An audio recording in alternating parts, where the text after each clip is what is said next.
안녕하셨습니까?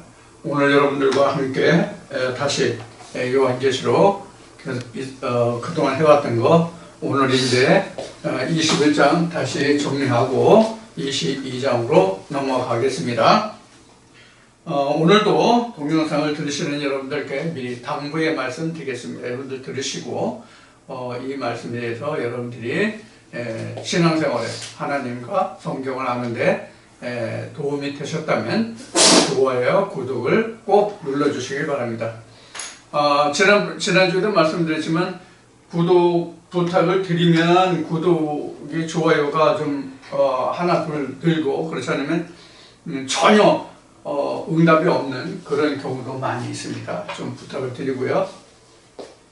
오늘은 계시록 21장이 넷째 시간까지 지난주에 이제 맞춰졌는데 거기에서 오늘 5째 시간으로 21장에서 미처 설명드리지 못한 그런 사항들을 오늘 좀 여러분들과 설명드리도록 하겠습니다.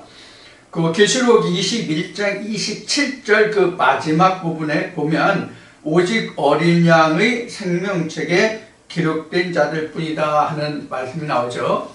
이게 이제 그 하나님의 신부, 어린 양 신부의 그 모습이 바로 그 신부가 이러한 사람들만이 하나님의 신부다, 이제 그런 이야기죠. 그래서 생명책에 기록됐다는 것이 무엇이냐? 생명책에 기록됐다는 거.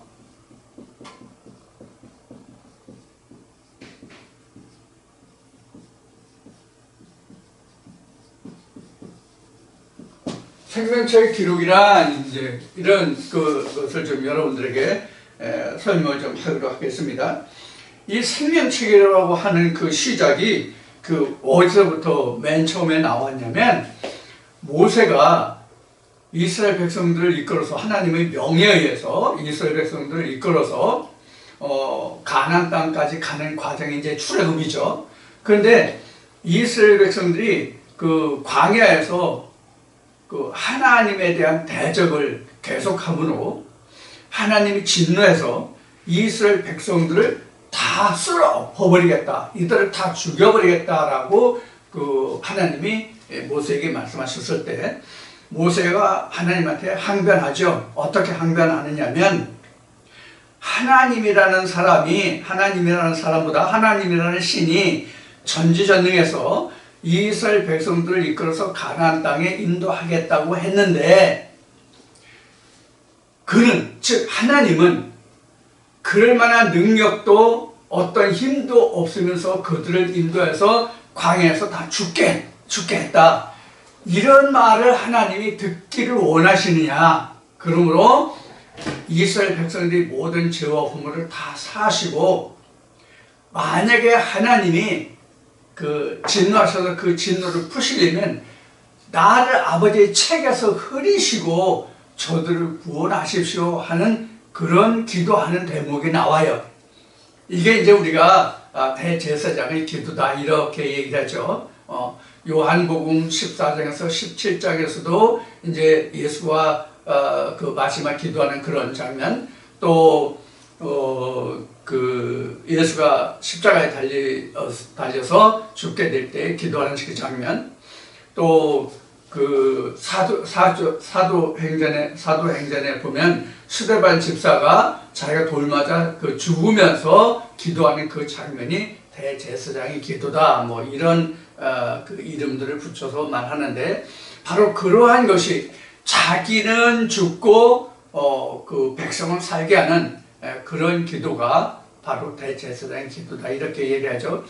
그런 기도를 통해서 가장 먼저 얘기한 게 바로 책입니다. 책. 모세가 자기 이름을 책에서 흐리시고 이렇게 나와요. 이스라엘 백성들을 구원해 주십시오. 그래서 이제 여기서 책이라는 것이 이게 바로 이제 그 생명책의 가장 먼저 기록된 그 책입니다. 생명책으로는. 이제 그 다음에 우리가 가장 잘 아는 것이 뭐냐면 2번이지. 그 다음에 우리가 가장 잘 아는 것이 뭐냐면 요한복음 3장에서 거듭남이 있죠. 이게 바로 이제 생명책의 시작입니다. 생명책의 기록입니다. 그 다음에 어디 나왔냐면 계시록 2, 3장에서 그 하나님이란다. 예수 그리스도가 그 사도 요한에게 아시아 7교회에 대한 그 내용을 말씀하시면서 그 결과물이 있죠. 이 결과물이 바로 생명책에 관한 것입니다. 즉 생명책이라고 하는 것을 이런 여러 가지 형식으로 계시록 2장 3장에서 설명하고 있죠. 그 다음에 이제 어디 갔냐면 계시록 20장에서 책과 생명책이 나오죠. 책과 생명책이 나오는데 이 책과 생명책을 여러분들이 꼭 기억하실 필요가 있고요. 그 다음에 지금 계시록 21장 이렇게 써야지. 지금 보고자 하는 것은 계시록 27장 27절이죠. 거기서 이제 생명책이에요. 그럼 뭐가 생명책이냐고 하는 것, 이 결과물을 놓고 보면은, 이 결과를 놓고 보면, 계시록 10장에 보면은, 작은 책이 나오죠? 이 작은 책이 바로 여기에 기록된 이겁니다. 이것들이 전체를 다 합치면 바로 뭐냐면 계시록 10장에 기록한 작은 책이에요. 이 작은 책이라고 하는 것은 무엇을 말하냐면 지난주에도 말씀을 드렸지만 우리가 이 성경이 지금 그 창세기에서부터 요한계시록까지 66권이 있잖아요. 뭐 길고 짧고 뭐 이런 뭐 차이가 있지만 어떤 66권이에요. 모두 다 뭐 한 장짜리든 뭐 수십 장이든 아니면 한 장만 있든 뭐 66장 뭐 100 몇십 뭐 이렇게 10편 같이 뭐 이렇게 150편 뭐 이렇게까지 있든 간에 여하튼 짧고 길고를 떠나서 무조건 그 성경 우리가 66권이라고 그러잖아요. 비록 한 장짜리라 할지라도 한 편짜리라도 하나라도 자 이와 같이 성경 66권에 기록된 모든 내용의 가장 핵심 중에 핵심을 우리는 계시록에서 작은 책이라고 해요. 그럼 이 작은 책이라고 하는 것은 그럼 무엇을 말하느냐? 성경은 생명인데 그 생명의 씨가 바로 작은 책이에요. 생명의 씨가 담긴 것이 생명책이에요. 그러니까 생명을 낳게 하는 그 요소를 가진 그러한 말씀이 바로 작은 책이에요. 그래서 이 작은 책은 뭐냐면 예수의 책 이렇게 말할 수 있어요. 물론 성경에는 예수의 책이라고 없어요. 성경에는 예수의 책이라고 없어요. 그냥 의미적으로 풀어서 말씀드리는 거예요. 그러니까 생명은 예수가 생명이기 때문에 예수의 책이라고 지금 명명한 거예요. 제가 예수의 책이라고. 즉 생명책이니까. 생명은 예수니까. 예수가 우리에게 생명을 주거든요. 그래서 생명이라는 것은 생명이 우리에게 오는 순서를 보면 성경이 있고 이게 이제 하나님이죠. 하나님 또는 우리가 아버지라고 얘기하죠. 그러면 다음에 여기 작은 책. 작은 책은 아들이에요. 예수예요. 바로 이렇게 되죠. 그러면 전에도 우리가 말하는 예수가 둘이 있다는 이야기를 한 적이 있어요. 기억하시는지 모르겠는데 예수가 둘이 있다. 즉 성경에 기록한, 즉 말씀 속에 들어있는 예수가 있고, 그 말씀이 육신을 입어서 보이는 예수, 드러난 예수, 나타나는 예수가 있고, 그래서 두 종류가 있다 그랬어요. 그래서 우리가 성경에 들어있는, 성경에서 기록한 그 예수는 창세전에 아버지와 함께 했던 그런, 즉 하나님과 같은 위치에 있는 그런 아들이고, 말씀과 함께 있었으니까, 요한복음 1장에 기록된 대로 말씀과 함께 있었으니까, 그 다음에 말씀이 육신을 입은 인간이 하나님의 아들이 된 자가 있단 말이에요. 이렇게 예수가 두 종류가 있다라고 말씀을 드렸어요. 이거 여러분들 기억을 해 두시고요. 그래서 지금 이것은, 지금 여기에서 말한 것은 요한복음 1장의 기록을 지금 말씀드린 거예요. 요한복음 1장의 기록을 지금 이렇게 설명한 거라고요. 이게. 그렇죠? 하나님이 로고스로 있었고 그 로고스 안에 아들이 있었다. 이렇게 기록된 말씀이에요. 그것을 우리는 지금 요한복음 1장에서 기록된 그것을 이렇게 설명하고 있는 거예요. 자, 그러면 지금 요한복음 1장에서 기록된 이 말씀으로 하면은 아버지와 아들이 온전히 하나잖아요. 그렇죠? 온전히 하나예요. 그런데 이러한 상태를 입은, 즉 요한복음 1장 14절에 말씀이 육신을 입은 우리 같은 사람은 온전한 이러한 하나님과 예수는 안 되잖아요. 그 형상을 담긴 했지만 온전히 성경에서 기록하고 성경에서 말하는 그런 하나님과 예수는 아니란 말이에요. 창세 전부터 있던, 즉 창세에 속하지 않은 그런 그 하나님과 예수는 아니란 말이에요. 우리가 하나님 형상과 예수 형상은 닮았을지라도, 지어졌을지라도 똑같지는 않단 말이에요. 그것을 여러분들이 염두에 두시란 말이에요. 이러한 것이 성경에 있기 때문에 그것을 입은 요것은 사람이에요. 그래서 2000년 전에 유대 땅에서 하나님의 아들로 지음을 받았다는 그분도 요한계시록에서 나에게 절하지 말고 하나님께만 경배하라고 한 거예요. 나는 너와 같이 내 형제다. 예수의 증인이다. 예수의 증인이라는 것은 바로 이 예수의 증인이란 말이에요. 그런 뜻이란 말이에요.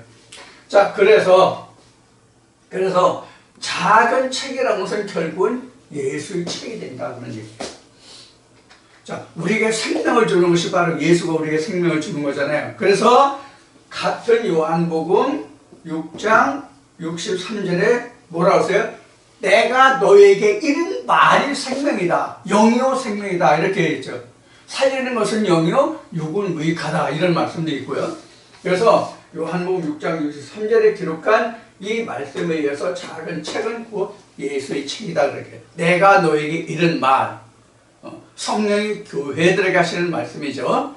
이것을 우리는 말하고 있어요. 그래서 생명책의 기록이라는 것은 바로 이러한 거죠. 그럼 생명책에 기록된 그 결과가 뭐냐 하는 것을 좀 살펴보자고요. 그 생명책에 기록된 결과가 뭐냐면 계시록 21장 우리가 이제 끝나고 지금 계시록 21장을 정리하고 있는 것과 마찬가지인데 계시록 21장에 보면은 21장 9절 이하에 보면 성령이 사도 요한을 이끌어 인도해서 예루살렘의 큰 높은 산에 올라가서 뭘 보여줬어요? 하나님의 신부의 모습을 보여줬죠.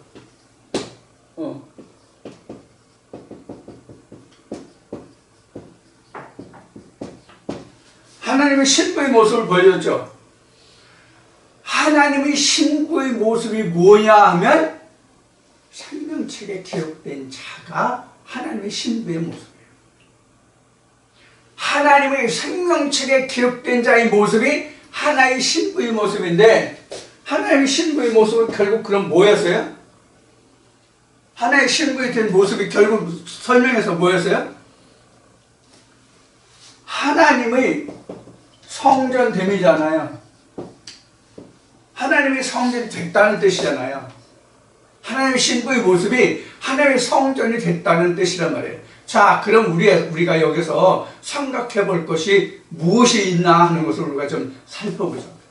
하나님의 성전이 됐다는 것이 왜 하나님의 신부냐 하는 것을 우리가 생각해 보잔 말이에요. 자, 그러면 우리가 일반적으로 생각할 때 사도 바울이 고린도 교회에 편지할 때 내가 너에게 열심을 내는 것은 너를 한 남편인 예수 그리스도에게 중매하려 함이라 이렇게 얘기했죠. 예수 그리스도에게 중매하려 함이라 이렇게 사도 바울이 고린도 후서 11장 2절에 보면 고린도 교회에 그렇게 편지했단 말이에요. 그러면 누가 하나님의 신부가 되느냐 하는 거예요. 어떤 사람이 하나님의 예수 그리스도의 신부가 되느냐 하는 거예요. 또 신부가 되면 어떤 것이 하나님의 진짜 신부가 되느냐 하는 것을 우리가 생각해 보아야 한다는 얘기예요. 자, 우리 모든 사람은 기본적으로 가지고 있는 게 뭐예요? 육체죠. 육체를 가지고 있고 마음이 있어요. 마음이 있는데 그 마음이 어떤 사람을 말할 때에 그 사람의 실체가 그 육체가 아니라 마음이라고 얘기하는 그런 얘기를 많이 듣고 우리가 살죠. 그래서 우리 조상들이 말할 때에도 자식을 낳을 때 겉낳지 속은 낳지 못한다 이런 얘기를 많이 하죠. 자, 그 속이라는 게 뭐냐는 거예요. 겉은 낳지만 속은 낳지 못한다는 그 속이 뭐냐는 거예요. 그 사람 마음, 즉 우리가 일반적으로 표현할 때는 됨됨이라고 얘기하죠. 그 됨됨이는 어디서 나냐면 그 사람의 마음, 일반적으로 얘기할 때는 그 사람이 어떻게 배우고 어떤 환경에서 자라서 어떤 교육을 받았냐서 그 사람 그 마음의 됨됨이를 우리를 말하죠. 그것이 마음이라고 말하죠.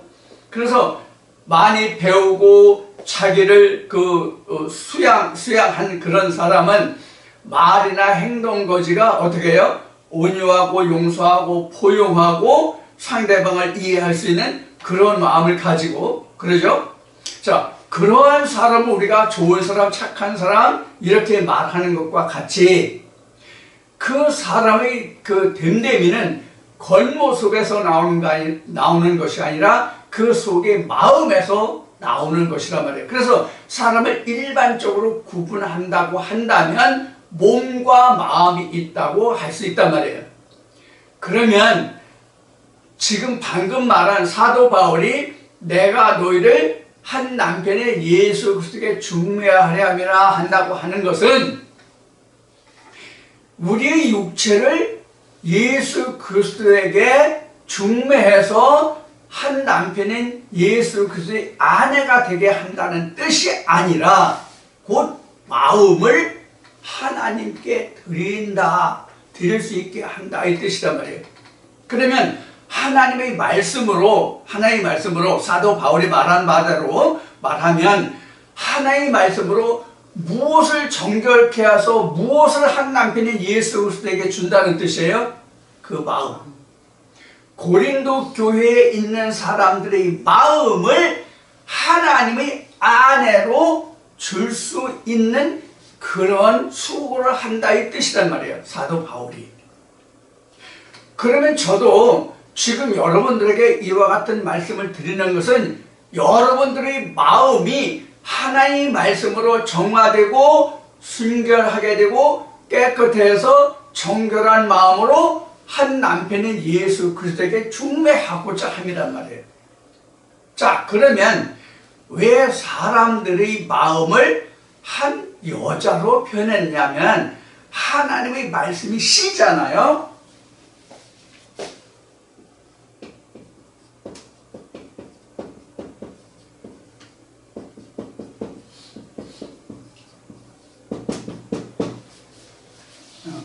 하나님의 말씀은 씨다. 누가복음 8장 11절에. 그러면 이 씨라는 게 하나님의 말씀을 그럼 무조건 다 씨라고 말할 수 있냐? 그것이 아니라 바로 어디 가서 지워졌네?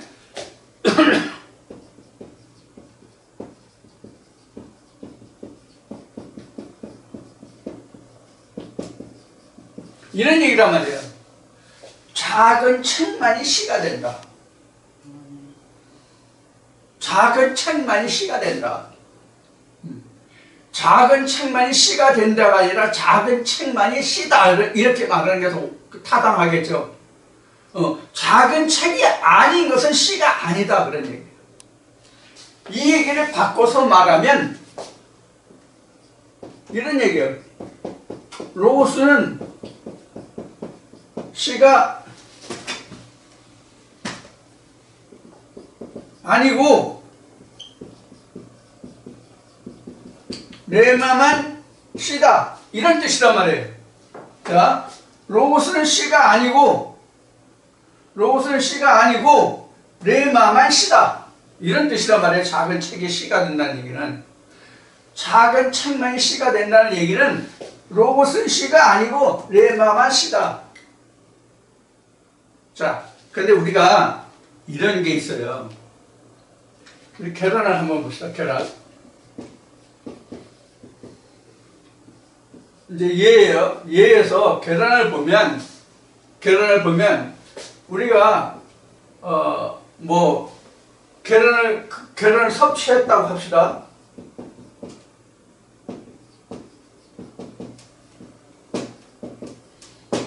계란을 섭취하면 물론 이제 이걸 유정란으로 생각하고요. 계란을 섭취했다면 무엇을 먹은 거예요? 우리가 기본적으로 보면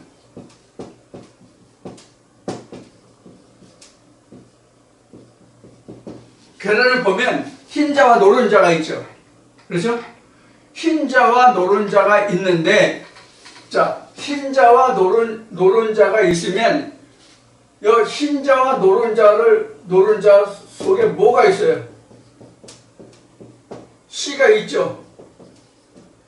유정란이니까 흰자와 노른자 속에 씨가 있을 거 아니에요. 그래서 우리가 계란을 먹었다고 한다면 껍질을 빼고 물론 이제 흰자와 노른자만 먹지만 흰자와 노른자를 먹으면 그 안에는 씨라는 얘기를 여기다 쓰지는 않았지만 우리가 그 씨까지 먹은 거죠. 그래서 씨까지 섭취한 거잖아요. 씨까지 섭취했는데 우리가 말씀에서는 로고스와 레마가 있는데 로고스만 먹었다고 그래서 로고스를 내가 알았다고 해서 레마까지 안 거는 아니잖아요.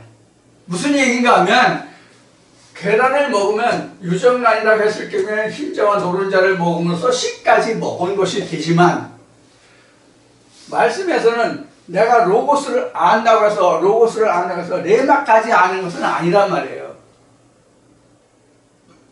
무슨 뜻인지 이해하시죠? 이와 같은 얘기가 바로 뭐냐면 하나님의 말씀은 씨인데 그 씨가 작은 책만이 씨라는 이야기와 같은 거예요. 즉 이것을 전에 벽시를 해서 이런 설명을 들었었죠. 자, 요 지금 사선 까맣게 칠한 부분, 요 부분이 바로 씨눈이에요. 요거는 그냥 쌀, 요거는 껍질, 이런 거예요. 그러면 요 쌀, 요게 흰자예요. 이게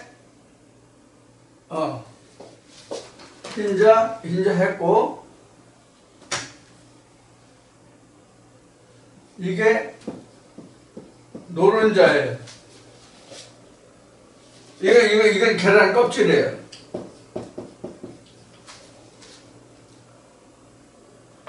그러면 지금 우리가 성경으로 보면 요거는 로고스고요. 요거는 레마예요. 이런 뜻이에요. 지금 이런 설명을 지금 드리는 거예요. 그래서 레마만 하나님의 시다. 그럼 레마가 어디에 들어있어요? 하나님 말씀 속에, 로고스 속에 들어있단 말이에요. 이 설명이 지어졌구나. 요한복음 1장에 기록된 말씀이다. 그런 얘기예요. 자, 그러면 우리가 이 지금 쌀을 먹으려면 겉껍질을 벗겨내야 되잖아요. 이렇게 겉껍질을 벗겨내야죠.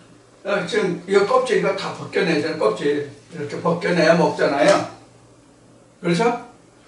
요 과정을 우리는 뭐라고 얘기하냐면 성경으로 보면 이거는 심판이에요. 껍질을 벗겨내는 거. 껍질을 벗겨내는 걸 심판이라고 한단 말이에요. 자, 껍질을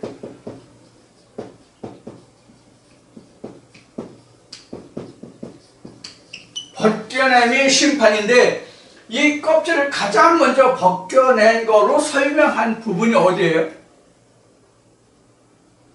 껍질을 가장 먼저 벗겨낸 거로 성경에서 기록된 게 어디예요?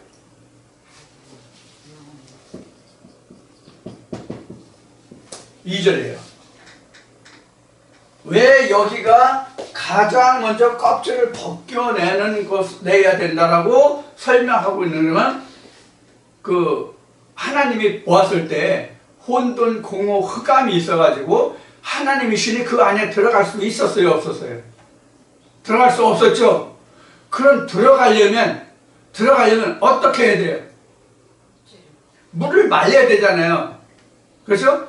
물로 싸고 있으니까 혼돈, 공허, 흑암 속에 있는데 그것이 물에 잠겨 있어서 하나님의 신이 수면 밖에 운행했다가 수면 위에 운행했다거든요. 그러니까 물을 말리는 거잖아요. 물을 말리기 위해서 하나님이 뭘 했어요? 나눈 거죠. 그렇죠? 위에 물, 궁창, 아래 물 해가지고 나눈 거잖아요. 아래 물을 다시 아래 물은 물대로 땅은 땅대로 드러나라 했죠.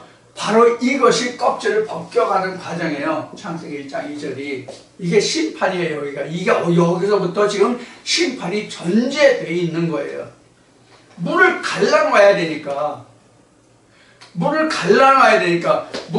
쪼개놔야 되니까. 그게 바로 심판이란 말이에요. 그래서 심판의 마지막 결과 가장 그 핵심되는 이 알맹이만 남은 것이 바로 뭐냐면 신부의 모습이에요. 그게 어디 있어요? 내게 있는가 아니라 내 마음에 있단 말이에요. 내 마음에. 그것이 하나님의 심판의 결과물이 내 마음에 있어요. 내 마음만 뭐가 된다? 하나님의 신부가 되고 성전이 된다. 그러니까 성전이 하나님의 신부의 모습이에요. 즉 이 이야기가 바로 뭐냐면 내 마음이 내가 아니라 내 마음이 각자 마음속에 하나님의 성전으로 온전히 이루어진 그 자체는 지성소가 되기 때문에 바로 하나님의 나라가 되고 하나님이 되고 예수가 되고 그 상태가 아버지의 보좌에 간다는 뜻이란 말이에요. 그러니까 하나님의 신부의 모습이 곧 21장에서 설명하고 있는 하나님의 성전됨이라. 그러니까 하나님의 성전이 됐기 때문에 그 성전을 볼 수 없었다라고 말하고 있는 거예요. 왜? 그 자체가 성전이니까. 별도로 따로 성전에 들어가 볼 필요가 없다는 얘기예요. 자기 자신이 성전인데 뭘 들어가 봐. 그러니까 볼 수 없었다는 얘기예요. 자기 자신이 하나님의 성전이 됐으니까. 자, 이런 의미가 이 안에 지금 이 계시록 21장 5째 시간을 통해서 이러한 것을 우리가 살펴보고 있는 거예요. 그러니까 지금 이게 바로 뭐냐면 심판의 결과라는 얘기예요. 하나님의 신부가 됐다는 것은 이미 심판이 다 끝난 거예요. 하나님의 신부가 다 됐다는 얘기예요. 그래서 20장에 기록된 첫째 부활에 참여한 자는 둘째 사망의 다스릴 권세가 없다 이렇게 설명하고 있는 부분이 여기에서 끝이 나는 거예요. 하나님의 신부가 됐을 때에 끝이 난 거예요. 그러니까 어떻게 돼요? 우리가 하나님 안에서 심판이라는 것은 계속 흘러가는 거예요. 끝까지 흘러가는 거예요. 어느 단계에서 딱 끝나는 게 아니에요. 자, 그러면 여기서 우리가 또 생각해 볼 것이 뭐냐면 하나님의 심판이라는 게 그럼 어떻게 이루어지는 거냐 하는 거예요. 하나님의 심판이 어떻게 이루어지느냐 하는 거예요. 우리가 흔히 하는 말로 신학적으로 얘기하면 우리가 죽어서 아니면 예수가 재림해서 우리가 1000년 동안 그 하늘에 들려서 예수 그리스도 왕으로 타다가 천년 왕으로 살다가 하나님 백보자 앞에 가서 심판받는다 뭐 이런 식으로 얘기를 하잖아요. 우리가 그렇게 알고 있고요. 이게 이제 신학적인 가르침이고 신학적으로 우리가 배워서 전하고 있는 내용이 바로 심판의 그 기준이 바로 그런 거예요. 그런데 여러분들 지금까지 이제 심판의 끝이 심판의 그 끝 부분에 왔기 때문에 오늘 이것을 정리해 드리는 건데, 그럼 그동안 심판이 어떻게 이루어졌는지를 여러분들 생각하시고 들어왔어요? 아니면 지금 제가 말씀드리니까 심판에 대해서 여러분들 지금 생각이 나시는지? 심판이 어떻게 이루어졌습니까? 심판이라는 것은 결국은 뭐냐면 성경의 21장까지 오면서 이게 계시록에 기록된 바대로 한다면 음녀, 요황, 바벨론 뭐 이런 그 짐승 이런 것들에 대해서 하나님의 말씀이 옴으로써 이 모든 말씀들을 제하고 죽이고 빼고 제하는 이러한 과정이 모두가 다 뭐였어요? 심판이었어요. 그러면 땅에서 올라오는 무적행과 간단히 말하면 땅에서 올라오는 무적행의 사자들과 하늘에서 내려오는 그 사자들이 서로가 맞붙어서 땅에서 올라오는 무적행의 역사를 하지 못하게 하는 그 과정이 뭐예요? 심판이에요. 그러니까 모든 것이 세상의 말, 땅에서 올라오는 세상의 가르침과 세상의 지식이라든가 이런 것이 하늘의 말씀으로 다 억어되고 제어되고 통제되고 이러한 과정이 뭐예요? 심판이에요. 심판이라고요. 그러니까 뭐 앞에는 아마겟돈이니 아블론이 뭐 이런 뭐 히브리어로 하면 뭐 헬라어로 말하면 뭐 이런 말씀들이 나왔었잖아요.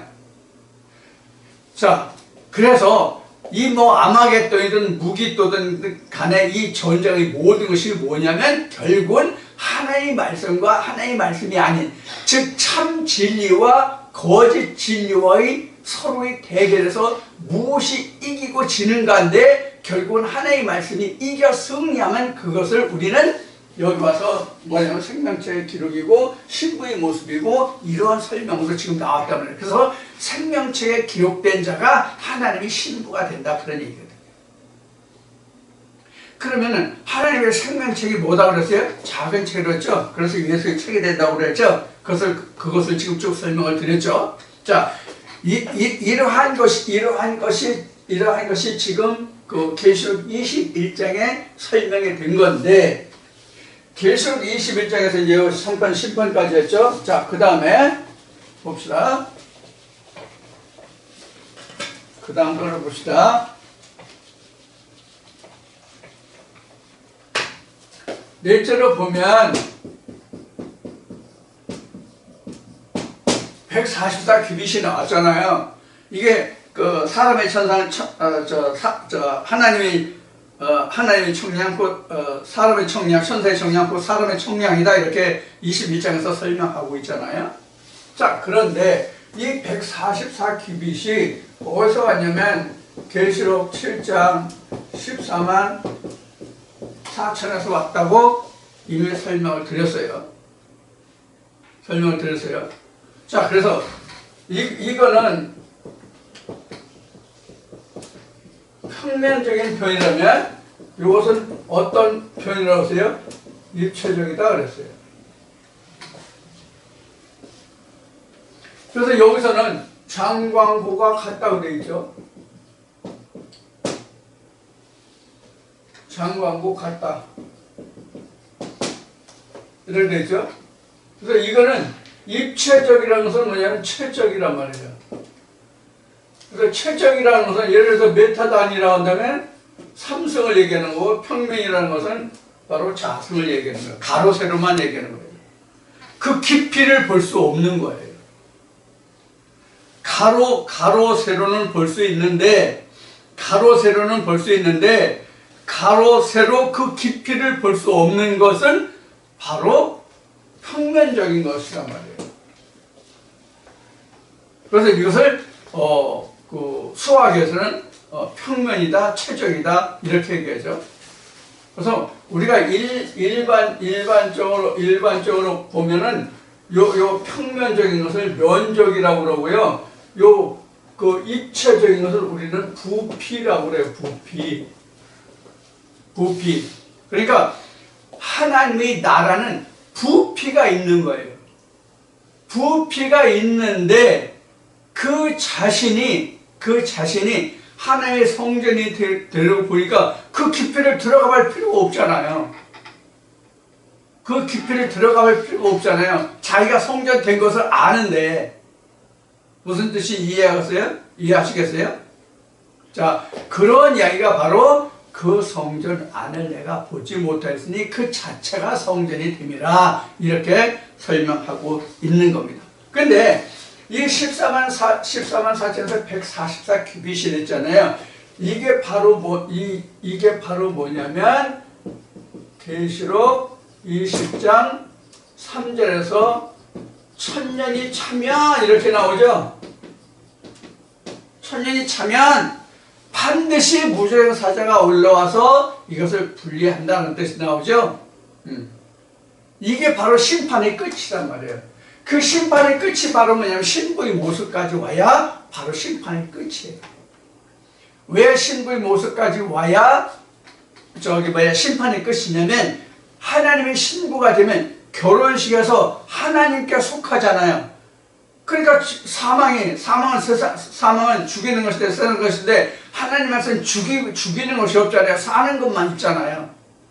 그러니까 심판의 끝인 거예요. 둘째 사망에 다스릴 권세가 없는 거예요. 요 상태가 되면. 자, 요 상태가 되면 그래서 그 뒤에는 하나님의 나를 기다리는 예수 그리스도여 어서 오시옵소서 이렇게 나온단 말이에요. 요거는 이제 22장 이제 말미에 가서 설명을 드리기로 하고요. 그래서 14만 4천이 바로 이런 의미다. 그래서 어떤 교파에서는 2단인지 3단인지 4단인지 5단인지 지난주에 차의 변속 기호로 설명을 드린 적이 있습니다만은 이렇게 2단, 3단, 4단, 5단이라는 곳에서는 그 사람의 수가 14만 4천이 되어야 된다. 그러면 하나님 역사의 끝이 되고 이스라엘 끝이 온다. 이런 식으로 설명을 하고 있는데 제가 부천이 아니지. 과천 본부에 있다는 어떤 부장인지 소장인지 하는 사람을 불러다가 제가 성경을 놓고 변론을 한 적이 토론을 한 적이 있거든요. 그래서 제가 이제 공격한 내용이 이제 바로 이런 것이었는데, 그래서 그들은 인원의 14만 4천을 이야기하지만 그 14만 4천은 그런 뜻이 아니고 지금까지 여러분들과 함께 나눈 말씀과 같은 내용이다. 즉 14만 4천은 표면적으로 1000년 동안 하나님 안에서 하나님 자녀 노릇을 하는 거고, 그가 진짜 하나님의 자녀가 됐는지 아닌지의 결과를 볼 때는 144 큐빗이 된다. 즉 이것은 뭐냐면 성전이죠. 144 큐빗은 성전이 된 거잖아요. 즉 하나님의 신부의 모습은 14만 4천에서 144 큐빗이 된 거예요. 그러니까 1000년이 빠진 거죠. 그래서 144만 남죠. 그래서 천사 곧 사람의 정량인데 사람은 곧 예수다 그 얘기예요. 그래서 그렇게 설명을 드렸어요 이미. 자, 그래서 지금 우리가 14만 4천이라고 하는 것이 구원의 숫자가 아니라 누구든지 누구든지 하나님의 신부가 되어야 된다는 뜻이 14만 4천에서 144가 되는 거예요. 이해하시겠죠? 자, 우리가 이 얘기가 뭐냐면 하나님의 백성으로 그 인정을 받아서 최후 심판까지, 즉 둘째 사망을 이기는 권세까지 갈 수 있는 그때까지가 천년이잖아요. 하나님 온전한 신부의 모습이 되는 그때까지가 남은 천년이란 말이에요. 전반 3.5 후반 3.5 있었잖아요. 전반 3.5 후반 3.5 이게 신학적으로는 전천년 후천년이라는 것인데, 후천년의 그 시기가 지나면 온전한 하나님의 신부의 모습이 된단 말이에요. 하나님의 생명체계로서 온전한 신부의 모습이 되거든요. 이러한 사람의 모양이 144규빗, 즉 성전이다 그런 얘기. 어디가 성전이라는 말 안 썼나? 그래서 이게 바로 성전이라는 뜻이야. 하나님의 성전, 즉 지성소가 됨이죠. 요 상태가 144규빗이다 그런 얘기예요. 그래서 우리가 표면적으로 보던 것이 입체적으로 그 깊이까지 볼 수 있는 단계가 되면 우리가 온전한 하나님의 신부가 된 것이고 하나님의 성전이 된 것이고, 그것이 곧 아버지 보좌가 되는 거예요. 왜? 지성소가 됐기 때문에 아버지 보좌가 된 거예요. 그래서 예수님이 아시아 7교회에 편지하고 그 내용에서 너희가 내가 명령하고 지시하고 틀리고 맞고 옳고 그런 것을 말했는데, 내가 너희에게 이렇게 지시한 것을 다 지켜 행하면 내가 그 아버지 보좌인 같이 너도 앉게 하겠다. 낙원에 생명나무 열매를 먹게 하겠다. 생명체의 기록에서 흐리지 않겠다. 이런 말씀이 나오잖아요. 그게 다 바로 요 관계예요. 성전된 지성소가 되고 아버지 보좌에 앉게 해주겠다는 그런 의미와 같은 뜻이에요. 글자, 문자적인 표현은 다르지만 결과적으로는 그렇단 말이에요. 자, 이러한 것을 계시록 21장에서 우리가 좀 자세히 살펴볼 필요가 있어요. 그래서 신부의 모습과 그 다음에 생명체의 기록과 그 다음에 심판이 무엇이라는 것과 14만 4천과 144규빗의 그 관계를 설명을 드렸어요.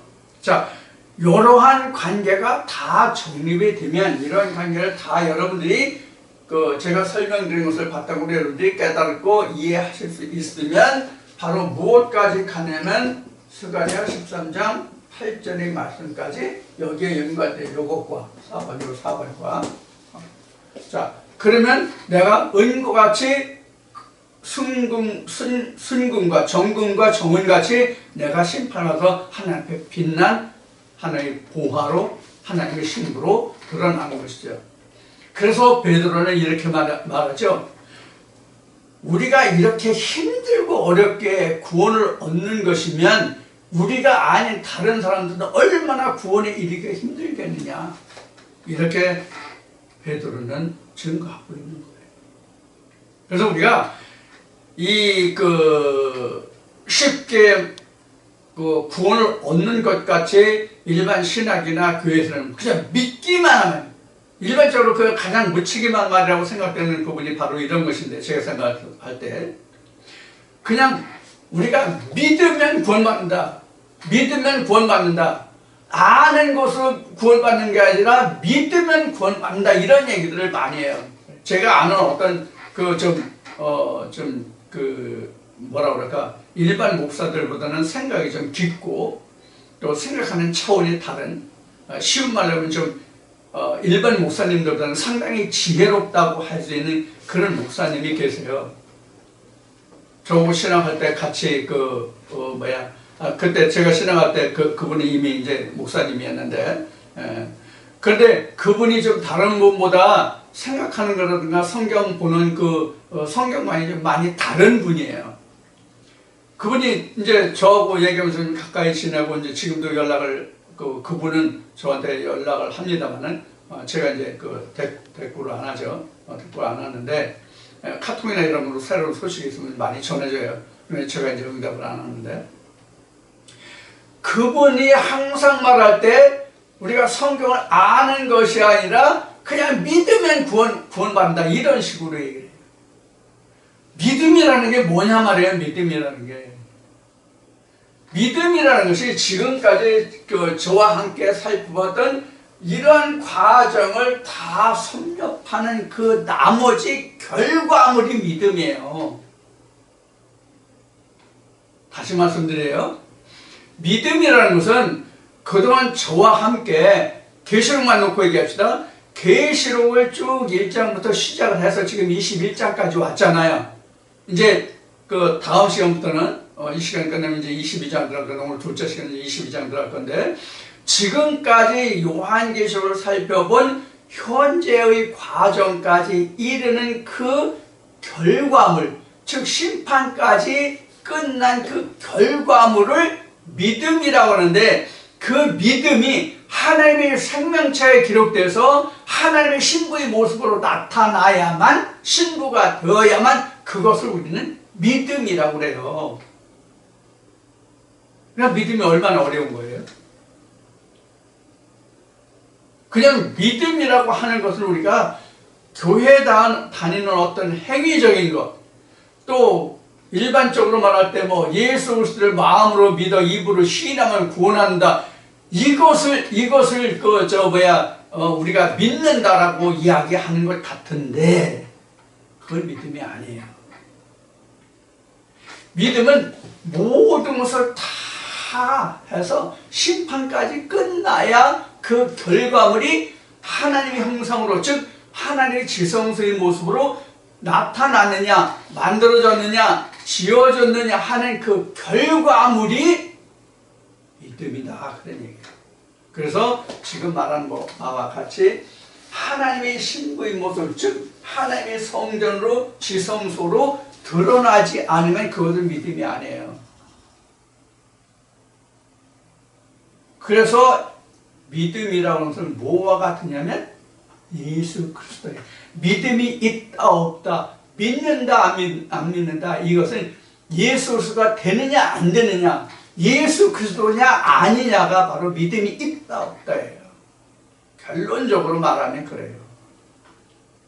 그래서 우리가 믿는다는 얘기는 그냥 우리가 단순하게 지금 방금 인용했던 말씀하지, 마음으로 믿어 입으로 시인하면 그것이 바로 구원이고 그것이 믿음인 것으로 우리가 알고 있는데, 믿음이라는 것은 그렇게 간단한 것이 아니란 말이에요. 그래서 사실은 성경이 어려워요. 그래서 이러한 기본적인 우리가 신학의 가르침이라든가 표면적으로 드러난 성경에 기록된 그 말들의 그 깊이를 알기가 힘들다, 그런 얘기예요. 이것을 우리가 다른 말로 얘기하면 이것도 해산의 과정이에요. 이 해산이 끝나야 그 다음에 잉태가 되잖아요.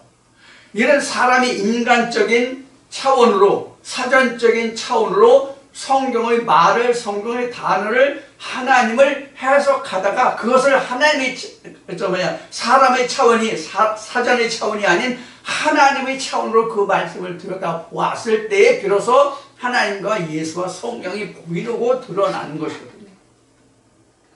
그 과정의 그 벽을 넘기기가 어려워서 우리가 하나님을 만나지 못하는 거예요. 그 과정을 넘어야 우리가 하나님, 예수, 성령을 만날 수 있고 알 수 있고 하나님이 하시는 음성을 들을 수 있는 거예요. 우리가 이러한 과정을 거치지 못하기 때문에 창세기 3장에서 우리에게 어떤 고통을 주었다고 했느냐면 잉태의 고통을 주었다고 한 거예요. 이러한 과정을, 이러한 벽을 넘지 못하기 때문에 잉태가 어렵다는 얘기예요. 뭘 잉태가 어려워요? 예수 그리스도의 잉태가 어렵다는 얘기예요. 예수 그리스도의 잉태가 어렵다. 하나님의 말씀의 씨를 받기가 어렵다. 내 말을 알기가 어렵다의 뜻이 잉태의 고통이란 말이에요. 그것이 왜 그렇다? 사전적 세상을 사람의 도리와 교훈으로 성경을 보려고 하기 때문에. 신학이 그렇잖아요. 천지창조는 우리가 살고 있는, 인간세가 살고 있는 이런 것으로 보잖아요. 하나님은 영과 육의 문제로 봤단 말이에요. 천지를 영과 육의 문제로 봤단 말이에요. 그 시작이 어딨어요? 창세기 1장 2절 좀 전에 얘기했는데 창세기 1장 2절이 바로 그 설명을 하고 있잖아요. 땅은 혼돈, 공허, 흑암이고 물속에 들어있는데 하나님의 신이 밖에 있어 들어가지 못해. 이것을 나누는 작업을 통해서 하나님이 그 안에 들어가시는 거잖아요. 문을 열고 쪼개내야 거기서 틈이 생겨서 거기로 들어갈 거 아니야, 하나님이. 그래서 우리가 나누는 작업을 하는 거예요. 세분하는 작업을 하는 거예요, 우리가. 근데 뭐로 세분을 해요? 무엇으로 세분해요? 하나님의 말씀이 각자의 심령에 와서 내 마음을 쪼개야 골수를 쪼개고도 남는다는 말씀이 성경에 있나요, 없나요? 있죠? 하나님의 말씀이 성령의 말씀으로 하나님의 말씀으로 와서 사람의 교훈이 아니고 사람의 가르침이 아니라 사전적인 설명이고 사람의 가르침이 아니라 하나의 말씀으로 하나님의 말씀의 검으로 와서 내 골수를 쪼개야만 내가 쪼개지고 갈라지고 그 사이로 하나님이 들어오실 수 있단 말이에요. 사전적인 설명, 도리적인 거, 세상의 도리적인 거, 교육적인 거, 이것으로 하면 오히려 내가 더 단단해지죠. 오히려 더 단단해지잖아요. 그 내가 더욱 단단해진 모습이 뭐냐면 뭘 것 같아? 뭘 것 같아? 이스라엘 백성들이 일주일 걸려서 함락된 송이 뭐죠? 나 그 송 이름을 몰라. 여러분들이 좀 댓글로 남겨주세요. 저는 모르니까. 성경을 너무 모르다 보니까 그 송 이름이 뭔지를 모르겠네. 너무 연약하고 열이다고 해서 뭐 열이다 성인가 뭐 열이고 성인가 잘 모르겠네. 확실히 모르니까 여러분 좀 댓글로 남겨주세요. 이 동영상을 보시는 분. 네. 바로 이러한 그 의미가 우리 마음의 장벽, 사람의 마음을 하나님 뚫고 들어오기가 가장 힘든 것이거든요. 그래서 창세기 1장 2절에 뭐 땅이 혼돈, 공허, 흑암인데 그것이 뭐 물로 뭐에 있어서 하나님 말씀이 뭐 하나님 신 들어올 수 없었다. 그래서 수면에 운행했다. 그것이 곧 우리 마음을 얘기하는 거예요. 우리 마음을. 그래서 그 앞에 강을 말리고 해구를 말리고 동방에 뭐 왕이 오는 것으로 설명되고 있죠. 그 해구가 창세기 1장 2절이에요. 지우졌네. 창세기 1장 2절이에요. 그 물을 말려야 하나님 말씀에 들어올 수 있잖아요. 내가 물이 가득한데, 즉 내 의가 가득한데, 내가 알고 있는 것이 가득 찬데 거기에 뭐가 더 들어올 수 있어요. 그래서 내가 물이 말라야 내가 갈급한 것을 알거든. 그래서 갈급하다는 뜻이 바로 거기에서 나온 거예요. 자, 이 시간 여러분들과 함께 나누는 것이 그래서 계시록 21장까지 설명을 여러분들과 함께 다시 재정리한 거예요. 다 재정리한 거예요. 그래서 21장에서 지금 설명한 1, 2, 3, 4 이렇게 정리한 이것이 사실은 계시록 1장부터 21장까지 다 정리한 결과물이라고 보시면 돼요. 다른 거 없어요. 그리고 성경 전체를 다 정리한 결과물도 또 이와 같아요. 그러면 창세기부터 요한계시록 21장까지 정리물만 이러냐? 아니요. 각 성경을 다 정리해도 또 이와 같이 똑같아요. 이와 전혀 다르지 않아요. 그래서 성경의 결국은 하나님, 예수, 성령 곧 나와의 관계인데 하나님, 예수, 성령이 곧 내게 똑같이 하나님, 예수, 성령으로 만들어지고 지어지고 남아지는 그 결과물을 우리는 뭐라고 한다? 하나님의 신부의 모습이다. 하나님의 성전이다. 지성소가 됐다. 이렇게 표현하는 거란 말이에요. 이것이 성경에서 하나님이 우리를 어떻게 짓겠다고? 우리 형상대로 하나님의 형상으로 짓자고 하신 그 말씀의 결론이에요. 지성소가 하나님의 모습이잖아요. 지성소가 하나님의 모습 아닌가요? 지성소는 곧 하나님이 계신 곳이잖아요. 그러니까 지성소가 됐다는 것은 하나님이 됐다는 얘기예요. 자, 이런 의미로 지금 성경에 기록되어 있고 요한계시록이 지금 설명되고 있는 거예요. 자, 그럼 이제 계시록 21장 한 장을 남겨놓고 있습니다. 그러면 이제 그 지지난주에 여러분들에게 부탁을 드렸던 것 같이 이제는 계시록이 끝나갑니다. 그래서 부탁을 드린 것이 있는데 뭐냐면 여러분들이 요한계시록이든 아니면 다른 성경 말씀이든 간에 여러분들이 좀 더 듣고 싶은 말씀, 좀 더 보완하고 싶은 말씀, 이런 것은 좀 부족하다고, 이런 것은 더 듣고 싶다 하는 그런 내용이 있으면 댓글이나 전화로 남겨주십사라고 이미 당부의 말씀을 드렸는데 아직 계시록이 끝나지 않아서 그런지 아직 여러분들이 저에게 아무런 댓글이 남아진 것이 또는 전화로 이것을 좀 듣고 싶어요. 이런 것 좀 해주실 수 있나요? 이렇게 말씀하시는 분이 아직은 없어요. 그래서 다시 한번 당부드리니까 오늘 이 말씀을 들으시면 여러분들 생각했다가 저도 준비를 해야 되잖아요. 저도 생각을 좀 해봐야 되잖아요. 말씀을. 물론 바로 할 수 있는 말씀도 있겠고 그렇지 못한 말씀도 있을 거 아니에요. 왜냐하면 사람의 생각이 각자 다르고 사람이 알고 있는 수준, 성경을, 하나님을, 예수를 성경 알고 있는 그 각자의 수준이 틀리기 때문에 정도와 차이가 있기 때문에 전혀 다르단 말이에요. 오히려 저보다 더 많은 말씀의 관계를 가지고 계신 분도 있는데 그런 분이 저에게 어떤 것을 요청했을 때 제가 감히 설명할 수 있는 그런 것이 아닌 말씀도 있을 수 있잖아요. 아니라고 할 수 없잖아요. 자, 그런 의미에서 여러분들에게 다시 한번 부탁을 드리니까 좋아요와 구독을 좀 많이 부탁을 드리고 그 다음에 여러분들이 듣고 싶은 말씀, 보충하고 보완하고 싶은 말씀, 요구하고 싶은 것이 있으면 꼭 댓글로 남겨주시길 바라고 이 시간 마치고 잠시 쉬었다가 다시 시작하겠습니다.